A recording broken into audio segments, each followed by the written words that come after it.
rain started long before Dylan, Connor, and Nathan reached Blackwater Lake. It wasn't a normal rainstorm.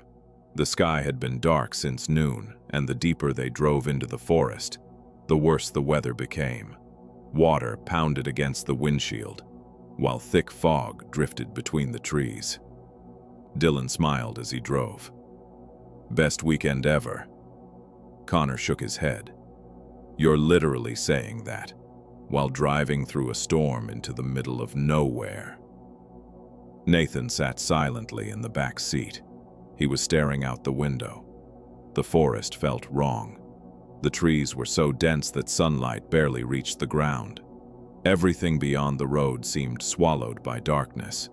For some reason, Nathan couldn't shake the feeling that something was watching them. After nearly 4 hours of driving, they finally arrived. Blackwater Lake. The place was even more isolated than Dylan had described. A small wooden cabin sat near the shoreline. Beyond it stretched a dark lake surrounded by endless forest. No nearby houses, no cell service, no other people, just rain. The cabin looked old, very old. Its wood was blackened from decades of storms. The dock beside it creaked in the wind. As they stepped out of the car, Nathan looked across the lake. The water was strangely calm despite the weather, almost unnaturally calm. Inside, the cabin was simple. 3 beds, a fireplace, a small kitchen, an old wooden table. Dust covered most surfaces. The place smelled like wet wood and mold.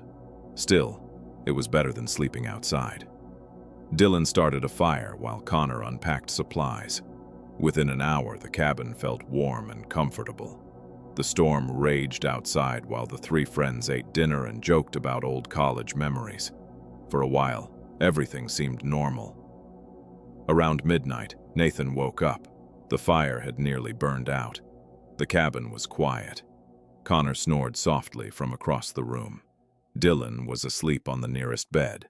Nathan was about to lie back down when he heard something. Splash. A few seconds later, splash.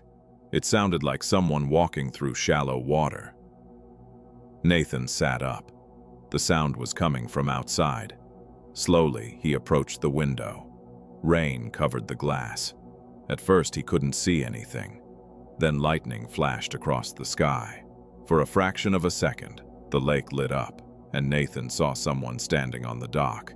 A tall figure, perfectly still, facing the cabin, watching. Nathan's heart stopped. Another flash of lightning came seconds later. The dock was empty. The figure had vanished. The next morning, he told the others. Dylan laughed. "You were dreaming." "I wasn't asleep." Connor shrugged. "Maybe a fisherman." Nathan pointed toward the lake. During a storm at midnight, neither of them had an answer. That afternoon, they decided to explore the forest. The rain had weakened but hadn't stopped completely.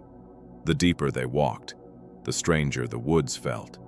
There were no birds, no insects, no animal sounds, nothing. Only the distant sound of rain hitting leaves.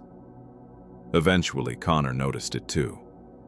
"Have either of you seen a single animal since we got here?" Nobody had. Nearly an hour later, they discovered something unexpected. An abandoned campsite. Several collapsed tents sat among the trees. Old supplies were scattered everywhere. The site looked like it had been deserted suddenly.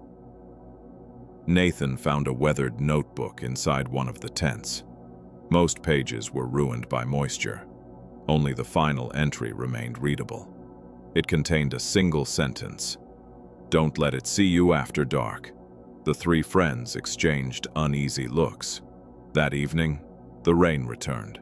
Hard, thunder rolled across the lake. The cabin shook with every gust of wind. Around 10 o'clock, the generator suddenly stopped working. Darkness swallowed the room. Connor cursed. Dylan found several oil lanterns and lit them.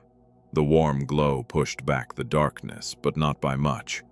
The notebook sat on the table. Nobody felt like joking anymore.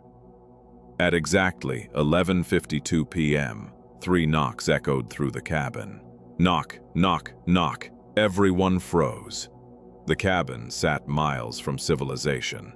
Nobody should have been there. A second series of knocks followed.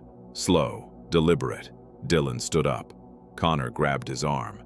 "Don't open that." The knocking stopped. Silence filled the cabin. Nathan slowly approached the window. Outside was nothing but darkness. Rain poured from the sky. Then he noticed something near the front porch. Footprints, fresh footprints, leading toward the cabin, but none leading away. Nobody slept that night. Around 2 a.m., they began hearing footsteps circling the cabin. Crunch, crunch, crunch. Someone or something was walking outside.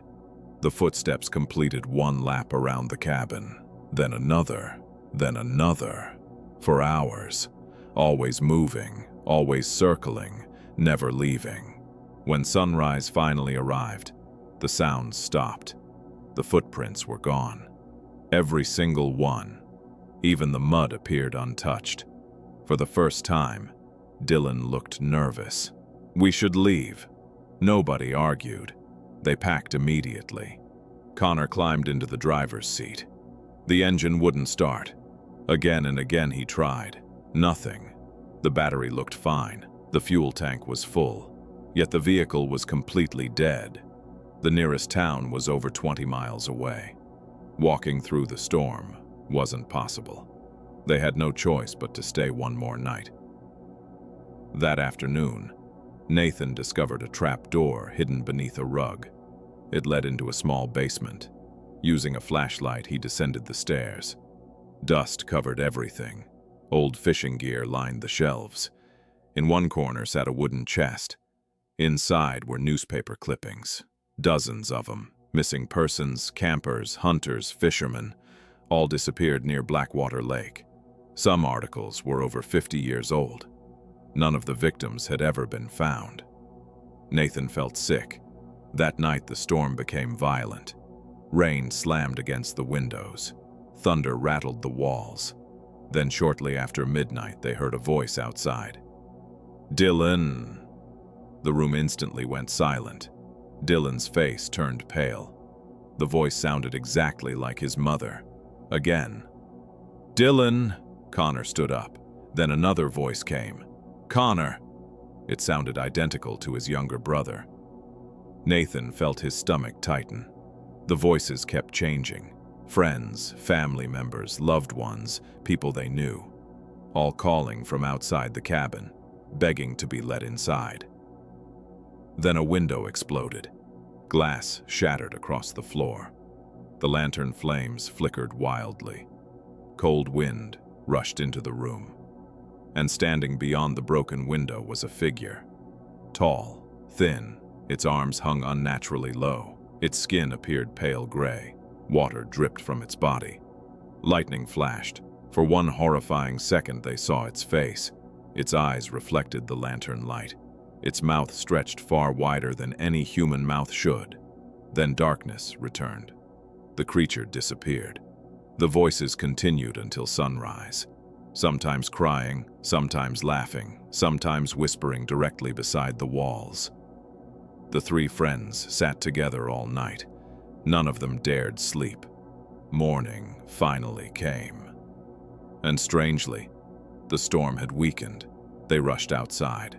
Connor turned the key. The engine started instantly, as if nothing had ever been wrong. Nobody questioned it. They simply left. The drive back felt endless. For nearly 20 minutes, nobody spoke.